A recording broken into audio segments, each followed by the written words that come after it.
Ano ang tumatak o natutunan sa preaching ng ating pastora?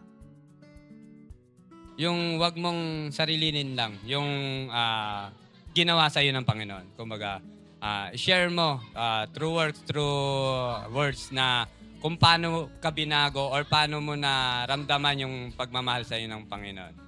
Life is too short. Kailangan i-invite na natin yung mga family natin.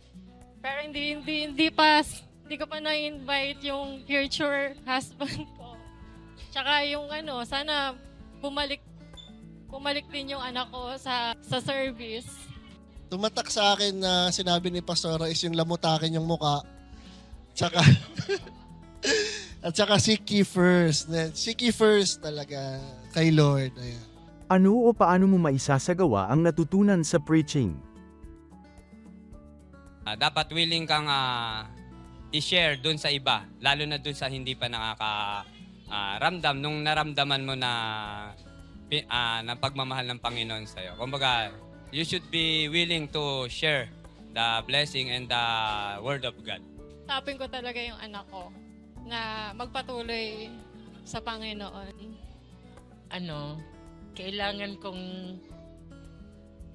minsan isantabi ko yung paghahanap buhay ko para makasunod ako sa Lord. Palagi na lang ako ini-invite na hindi naman ako tumutugon ba. Yung palaging iniisip ko yung hanap buhay, gano'n. Minsan, isasantabi ko muna yung paghahanap buhay upang ako ay maka-invite ba ng mga kaluluwa na mapapahal. Is kasi sa sinabi ni Pastora kanina is yun nga na seek ye first and to share the word of God.